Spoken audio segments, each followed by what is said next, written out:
Hello and welcome to episode 6 of Policy in Wonderland. I'm your host, Evyatar Amira. You can call me Evie. In Policy in Wonderland, just like Alice, we are going to explore and see the wonderful world of insurance, Insurtech, and everything that connected to this amazing ecosystem. In Policy in Wonderland, you will meet startups from all over the world, key figures, and more. So without further ado, I want to invite my guest to join me as we go down the rabbit hole. Hello, Joshua. How are you doing today? Hey, Evie, how are you? I'm great. As you know, right now, much, much better. So let's start Good to from hear that. introducing. Who is Joshua? Great. And Josh is fine, by the way. Ah, great. Um, yeah, so and before I get into that, I want to repeat what I told you offline, which is one of the things I do is also host a podcast in the space, but um, your Wait branding for is a that. thought. Wait for that. I have a question about that in the down the road. Okay, but I was just gonna say your branding is 1,000 times better than mine, and I Thank you. love the title and the branding on this podcast. But Thanks. yeah, Appreciate it.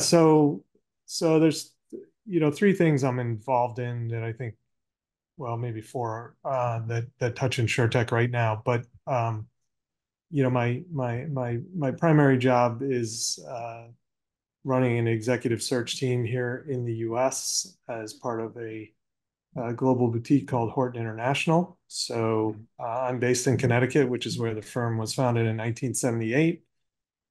We have a couple hundred senior people plus support staff around the world now, based out of the UK. And one of the industries that we support is insurance and insurtech, as well as financial services and fintech more broadly. And So that's, from the oh, from the go ahead. beginning, sorry, from the beginning, you worked at insurance, or No, so in terms of my personal background, yeah, I spent about 20 years in financial services and hmm. fintech before getting into search. So that ranged from starting my career as an analyst in mergers, acquisitions, and corporate finance, doing a lot of spreadsheets and board books around the clock in New York and San Francisco for a big global investment bank, to being a co-founder of a fintech startup in the nowadays you'd call it a robo-advisor, but in the financial Hmm. planning and advice space. So funded by Warburg Pincus and SoftBank Ventures and Royal and Sun Alliance, and ultimately sold to Mellon Financial. And then I spent time also working at a couple of closely held companies in the real estate industry, around loan originations and other work related to those businesses. So I kind of have a bit of a varied background in terms of entrepreneurial today, pretty heavily funded startup, large global firm, and then a couple of closely held regional businesses as well. And how you find yourself involved in insurance or insurtech? Yeah, sure. So you know the so a couple of things. I mean, I didn't really think about it too much until lately, but my dad actually spent some time working in the insurance industry. Really? So when Aetna was a more diversified company with a P&C business, he was an executive there, started in the legal department there, and then had an executive role there. And then he actually ran a small auto insurer in New Jersey for a period of time as well. So um, I guess maybe I got a little bit of exposure as a kid when he was involved in those companies.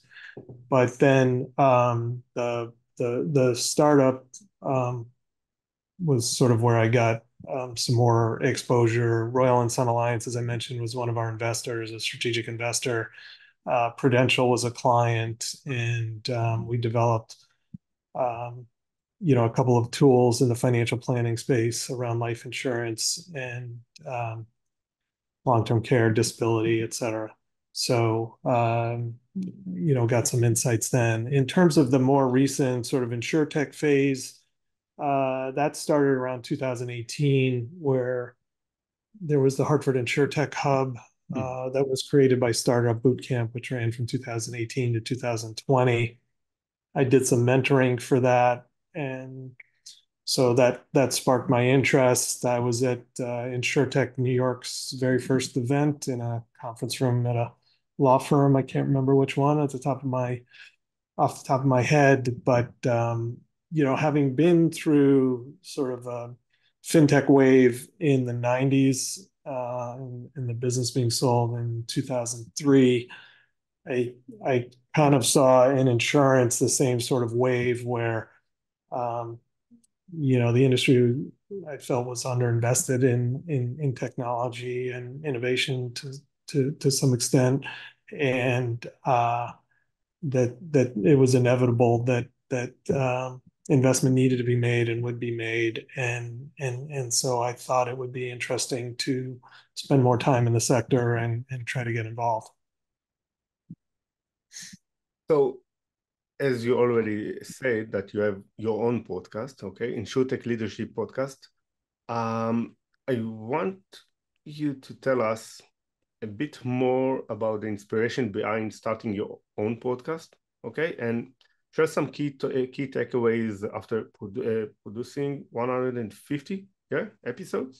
Yeah, I think we're like Nice, 152, 151, 152. nice. So, Um, of course, I will put a link to the podcast. But yeah, go ahead. Sorry. sure. So, um, yeah, so I think the inspiration was not to start a podcast. So it actually started because during the pandemic, there was a tremendous amount of content being published on corporate resiliency.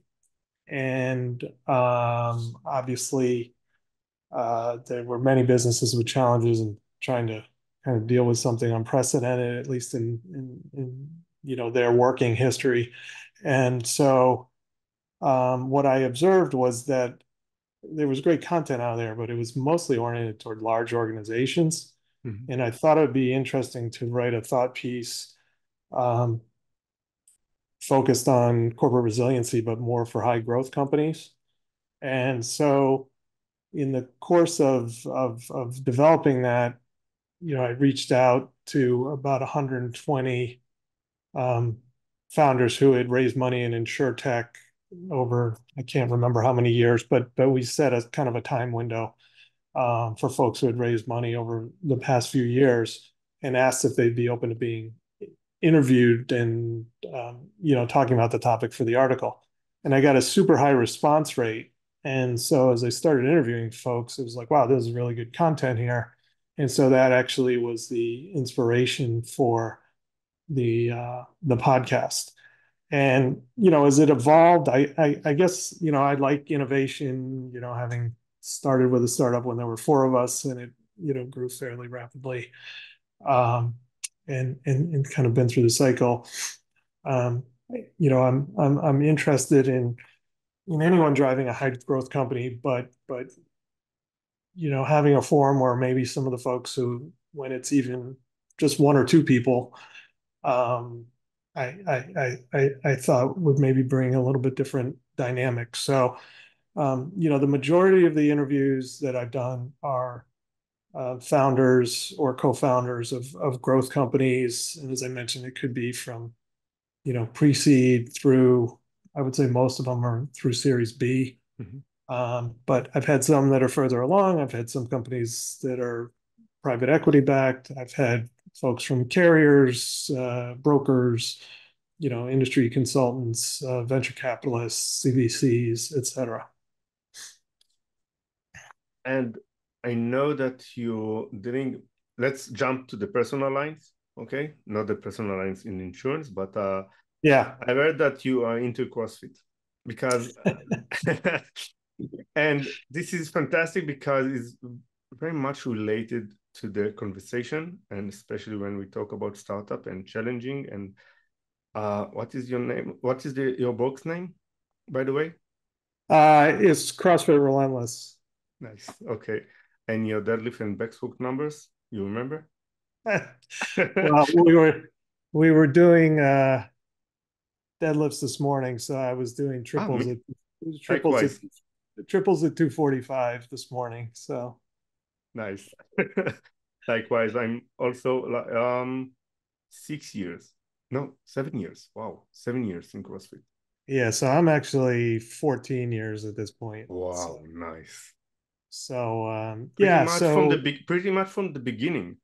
yeah, it was close. So when I started, it was, I don't know, in Connecticut where I am. I think the box that I went to originally, I've switched since, was probably the fourth or fifth in Connecticut. It was pretty early on.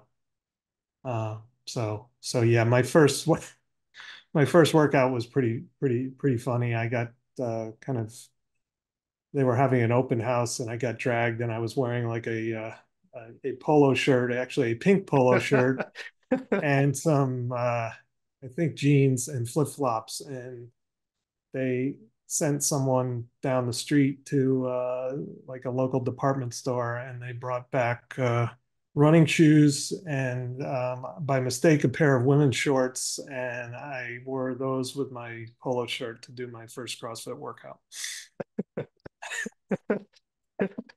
Nice. And Yeah. as you mentioned, it's like on your LinkedIn profile, it's the perfect mix of competition and collaboration. It's pretty much like our ecosystem, our community of insurtech insurance. And as you know, I Yeah, also no, love. I agree. I mean, you know, I played almost all team sports growing up, and I played some stuff through, you know, college, university here, and you know, so I've always been somewhat competitive, but have enjoyed the teamwork aspect of things. Had some opportunities to coach my kids and do things when they were younger. They kind of migrated to sports I hadn't played, so I became more of the transportation service than coaching over time.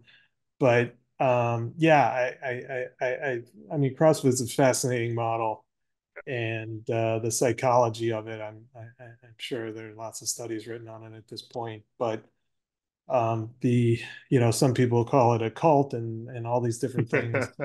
You know, people have talked about injuries and this and that and the other. I mean, the reality is it's basically a sport. You know, I mean, I used to play pickup basketball, and when you play pickup basketball, you know, people twist their ankle, people get elbowed and, you know, break their nose or whatever. And you know, if you think about CrossFit as a sport of fitness, you know, it's a way to get fit, but you know, there are some risks like any other sport, but Yeah. the formula they came up with that kind of allows you to be competitive with yourself, allows you to be competitive with others, but enables people of all different fitness levels to be in a class together and you know, support each other at the same time is super interesting. And for me, to find CrossFit very similar to the startups world and even to the insurtech world. You can name fintech, insurtech, whatever, but for us, the insurtech world, because you as an individual, as in a startup, okay, you're dealing with your own problems, you're competing against yourself, and you're competing against your community, but you also need to collaborate with your community. And Yeah. it's pretty much as CrossFit. It's a very good cult, and maybe it's bad thing that I say that, but yeah, it's a good cult, and it's make you much to create a better version of yourself, not only by the physical way, but the mental way. And for me, as an entrepreneur, it helped me a lot. The CrossFit mindset during the road, it helped me a lot to dealing with problems that was very hard for me if I didn't had that kind of mental capacity. Yeah. And yeah, and for CrossFit, try that. If you, the listener, didn't try yet CrossFit, go to your to your closed box. By the way, box is referred to gym. Okay. Yes. Yeah. As a cult, we have the separate dictionary. So yeah. Uh, Right. Dictionary, clothes, of A course, lot. all the gear it need to be special, and of course the CrossFit Games that is in August is like the New Year's Eve or something Please. like that. Yeah, it's like that the CrossFit Games and I would say what most people do in a box are two very different things. Yeah, yeah. By the way, yeah, it's a different way. Yeah. So let's go back to the show. But Yes. what I want to know in more details is about the other initiative. So if you can please elaborate about the other Yeah, initiative. so I was gonna I will carry on the CrossFit analogy for one more point, which Yeah, go is ahead. um, I think that most gyms have a community and there's a way to contribute back into that community. And so I think another piece of what I was trying to do with the podcast, and then I'll segue into the ITA here in a second, is you know, try to contribute good content into the ecosystem, and hopefully someone finds that of value. And and some people are maybe a little bit more transactional in nature. Evie, if I Mhm. do this for you, my expectation is, you'll do it for me down the road. But I, for better or for worse, my feeling has been if you can put good content out there, things that people can get value from, and obviously my day job is a lot about building networks Mhm. and connecting people. So if you can do that, then when people do have a need, um, Absolutely then, agree. then then then they'll come back to you. And especially those days that you have all the generative AI, all the ChatGPT, once you create your own value and not generated by a machine, Yes. it's valuable. Yeah, I Yeah. agree. So, so sort of the newest thing that I've gotten involved in, and I do want to specify that, the way I earn my living and my primary responsibility day to day is the search business. But I co-founded with a gentleman named Bob Sargent, who I think a fair number of people in the Insurtech community know. Um, an organization called the Insurtech Association. And some folks may have recently seen an announcement about something called the Insurtech Coalition. Um, and there's a couple of other organizations out there as well with similar names. One that we're collaborating with that has a little bit more of a focus on lobbying and some issues like that.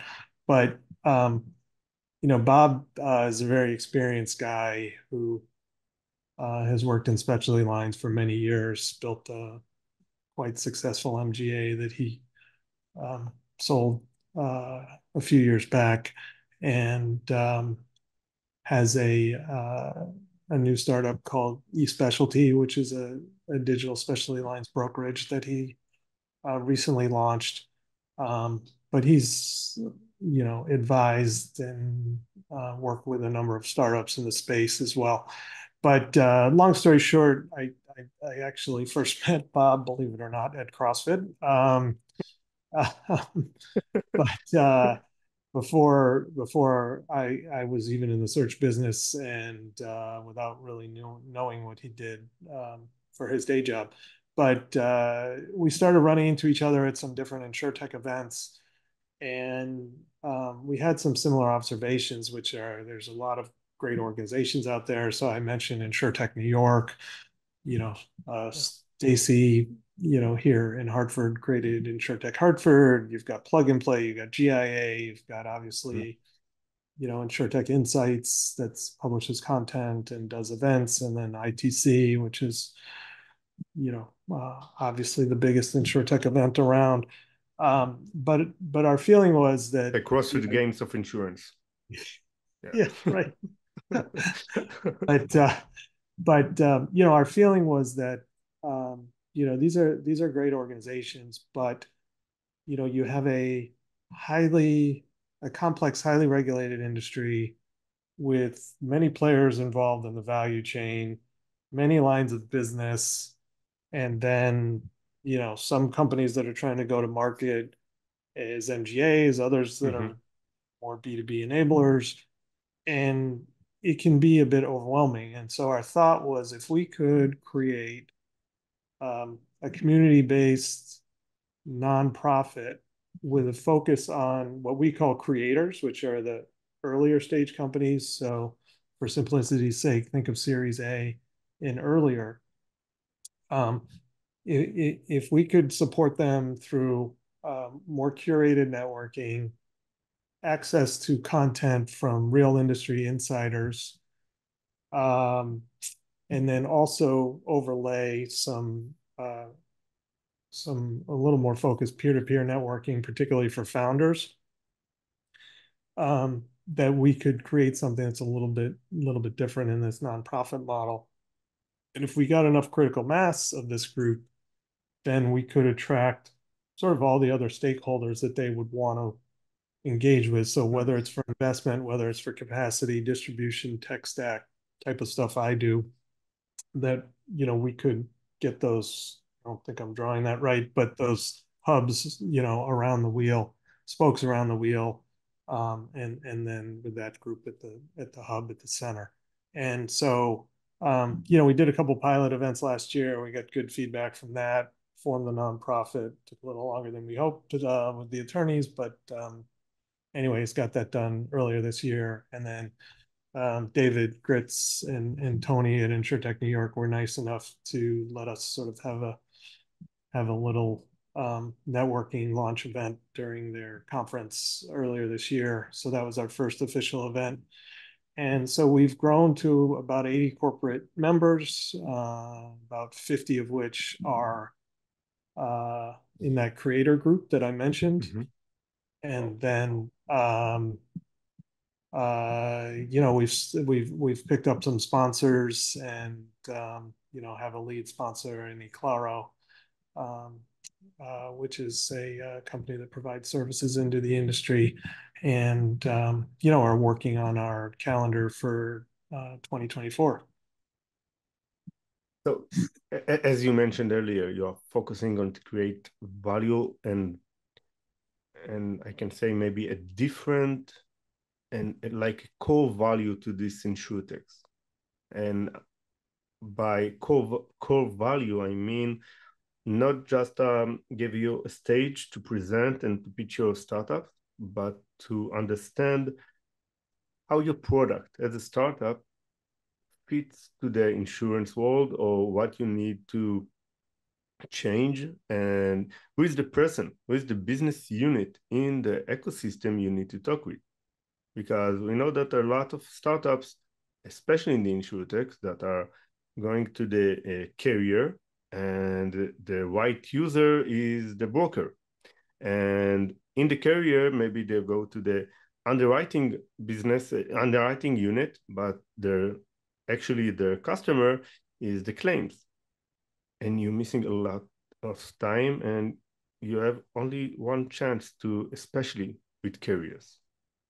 And the thing that you created with Bob, you change this point of view. Like we give you a much better value before you go to the carrier and so on, right? Yeah, I mean, look, there's a couple of things. One is, again, these other organizations, I think do some great work. So and we've partnered with Mm-hmm. several of them. So some of the folks I've mentioned are partners of ours. Um, I think the community focus of what we're trying to do makes it a little bit different. Obviously, the nonprofit model makes it different. Um, I think what you described is what we aspire to. The bigger the membership gets, the bigger the network gets. Obviously, the better we can do that. Um, and you know, uh, there are examples, like I have 2 calls on Friday with startups that are, um, you know, wrestling with issues. And, right now we're at a scale where we're doing individual calls to say, okay, let's hop on a call and see, um, and Bob and I are doing both calls together. Let's see Hmm. what we, do to help you. Um, we are building a network of mentors and other folks who can, help us scale that. We have a couple of programs we're developing that, um, can be hopefully ongoing. But I think, um, what a lot of founders have found overwhelming at times is, whether it's a pitch night, whether it's a 2-day conference, whether it's a 12-week accelerator, you're meeting a lot of people. You're generally, even though those time scales are different, you're sort of drinking from a fire hose.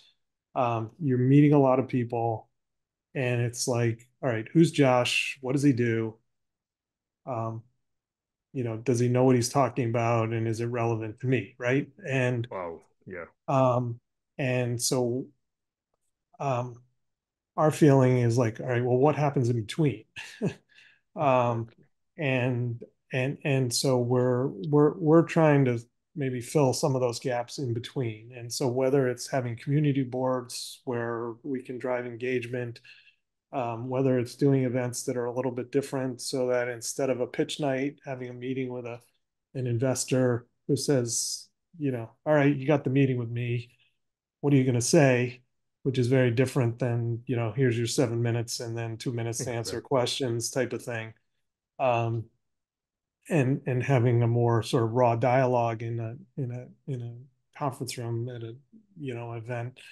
Um, just maybe a little bit of twist on things to fill those gaps and try to create, if we can, more curated support for companies versus putting them through formal programs, if that makes sense. Yeah. Yeah. Um, as someone deeply involved in leadership roles within the insurtech and fintech, what key insight or lessons have you gained? And looking at the broader industry, what do you believe is currently lacking in leaderships, particularly within the insurtech space? Um, well, I think, there's probably a couple of things. So I, I do think there's a class of people whose entire entrepreneurship or leadership experience, um, had been in an environment of zero interest rates, or, you know, almost zero interest rates, and kind of an unusual money supply situation. And so they were building businesses in that environment. And now that that's changed, if maybe they hadn't been through a contraction or been through a dot-com bust or something like that, they're facing challenges, um, that they haven't seen before. And, I don't think it's particularly novel to talk about how many companies went from being pushed to, 10x the top line to get to profitability as soon as possible. Um, and and so I think that's one thing. Um, I think, um, I mean, I talk to a lot of people who I think are, very, very sharp. Um, the ones where, um, I would say their gaps are, um, the ones who, um, aren't willing to sort of accept that there are things they don't know. So to speak, the ones who don't know what they don't know, and forge on ahead. I mean, I could give you anecdotal examples of someone who left a company that, frankly, has got a lot of, buzz and traction, and said to me, I want to work for a real CEO, not one who plays one on TV. So um, I think that one gap may be sort of authenticity to self, and um, developing a leadership style that fits your profile, building the team around you that supports that, and not trying to replicate some archetype of a CEO, or certainly a lot of people read and listen to podcasts, or get leadership insights and try to learn from others. But at the end of the day, you have to assemble your own style, and there's going to be certain underlying principles for success, but you have to assemble your own style and lead authentically. The other one that I would put out there is um, it's empathy and listening skills. And it's been a challenging few years. Um, and some people have the CrossFit mentality where they're going to grind through. Not everybody has that. I think, for people in startups to be successful, generally speaking, they have to have a certain level of resilience, a certain level of mental agility and flexibility, and that overall learning mindset. But that's going to sort of be in varying degrees in people, and there's certain roles in the organization where more or less of that is needed. And everyone, whether they're in a virtual office or a physical office going in every day, everyone brings something personal to work with them every day. Mhm. And those pressures have only ramped up over the past few years. Um, and being aware of that, being able to listen, and being able to communicate with people at their level, the key messages that you're trying to drive throughout the organization, um, is an area I think everyone can work on. Totally agree. So, wow, it's close to the end. So Sorry, no, no, no. We need to schedule another I'm one. usually on your side. So now that I No, have a it's chance to, I can't stop talking. it's very interesting because you didn't mention anything is professional.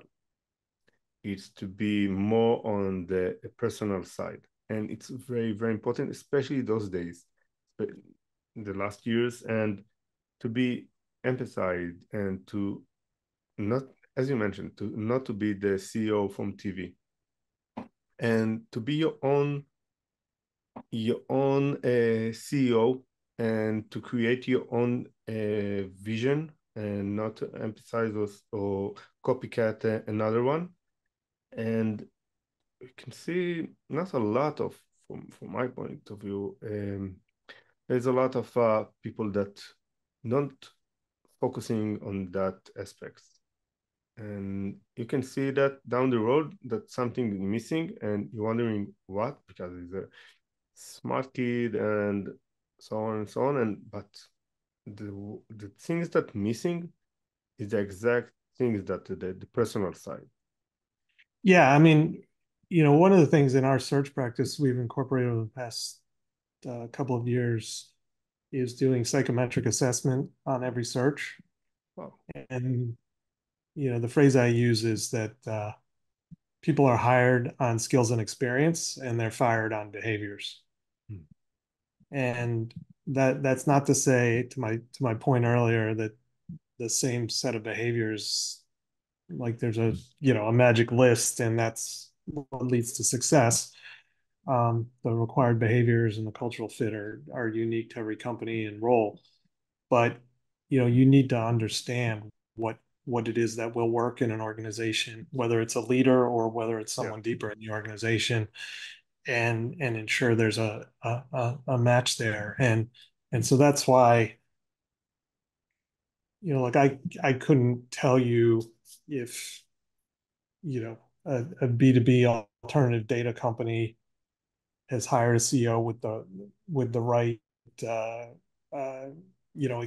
technical experience to run that company without, doing a full debrief of the company and really understanding what it's about and who might be a match versus an MGA versus, travelers here in Hartford or whatever, that Yeah. each of those is gonna be unique. But what I can tell you is that, at the end of the day, it's going to be the behaviors over the technical expertise that's going to lead to, Totally uh, agree.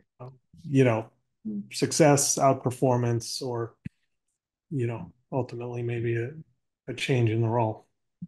So for the final question, looking at, we are curious about your first site. What are your top three? Okay, top three prediction for the most transformative or trends that will shape the Insurtech by 2025. Okay, Okay. not next week, okay, but next year, 2025. We're already in 2024 for me. Yeah. So I still think, updates to the customer experience are number one on my list. So there's, tremendous number of technologies coming into the space. Um, but at the end of the day, if and my own startup was an example of that, in that, we were ahead of the curve and we had a tremendous number, whether it was Prudential or E-Trade or, SoftBank was one of our investors, and we did a joint venture in Japan with them. Like, everyone got it at a macro level, but at the end of the day, getting their financial advisors and customers to use the technology and change the mindset of how financial planning fits into, the way investment products are bought and sold, we were just ahead of the curve, right? So, um, download speeds and user interfaces of the day really weren't caught up to the way we could actually provide advice electronically. So, I think as user interfaces continue to improve, all the exciting stuff happening on the inside will actually, um, be able to be leveraged. And I think, and it's not just customers; it can be internal customers too. So, um, um, and that segues to my next point, which is, um, one of the podcasts that I'm sorry, Sorry go to ahead. interrupt. Sorry to interrupt, but it's a great qualification because once we say customers, we immediately think about the end user, the insured, but we also have customer inside, like the underwriting, like the claim adjusters, and Or the we, middle person, right? The yeah, broker. yeah, and of course, the middle, and it's so right to do this clarification because we always and we also have the middleman and the insiders, so don't forget them, of course. So yeah, go ahead. Sorry. Um, yeah. So, and then, I do think, the generative AI, I mean, AI overall, but the generative AI piece. One of my guests was Tom Wild from Indigo, and, he used the analogy. I'm probably going to slightly, paraphrase it a bit, but essentially that technology, um, really being enabling technology. So, he used the analogy of an arm. It just can give you like this robotic arm that gives you superhuman powers with that arm. So I don't think there's any doubt that these technologies will replace certain jobs, Mhm. and some folks will need to be reskilled. But I think it's more likely that they are going to, um, make people more effective. And, if you had, for example, in the sales enablement space, you had the ability, people go back to, driving to appointments, and, say you're, um, an insurance agent, you want to go out and visit your clients, if there was a technology that could tell you what order to, um, visit people And then as you're driving to each appointment, you ask it to um, tell you, what should you talk to this person about, Mm-hmm. and have a conversation while you're driving in the car.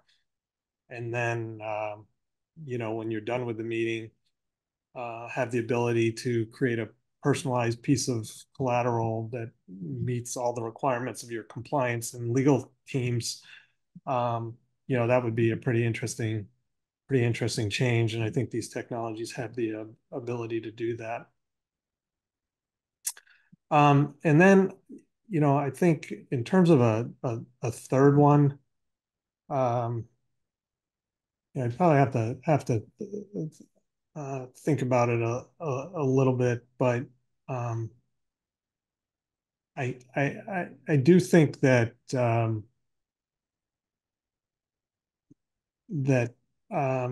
there, and I don't know if you would call it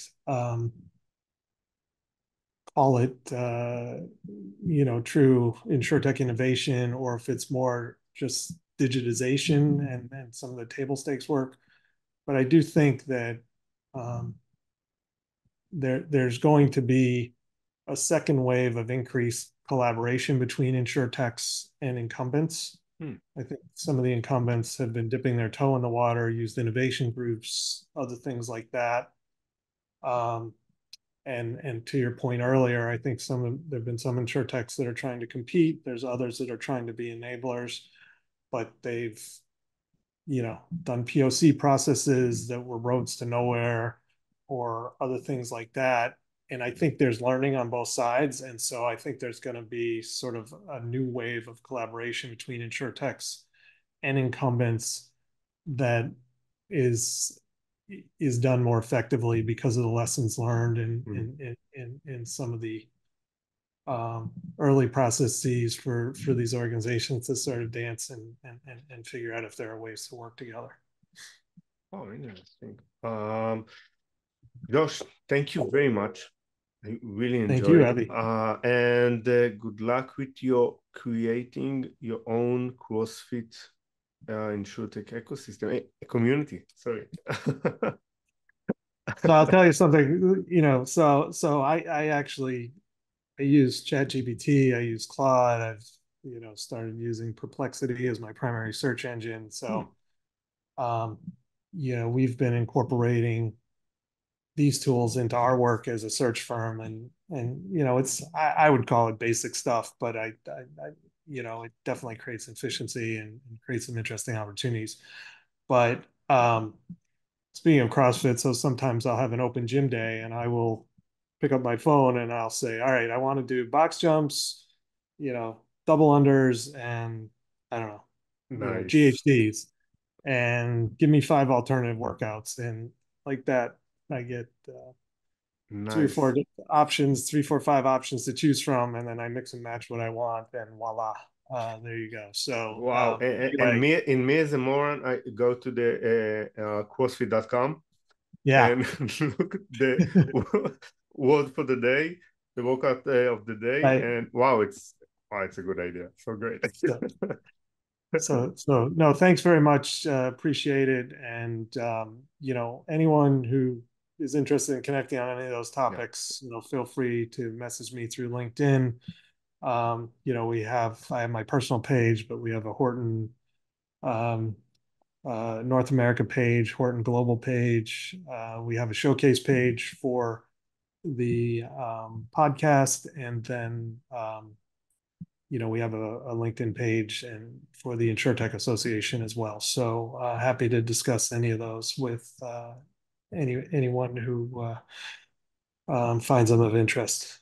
Great. I will leave all the description in the description, all the links, and yeah. So thank you. Thank you again. All right. Thank you. Have a good one. Bye bye.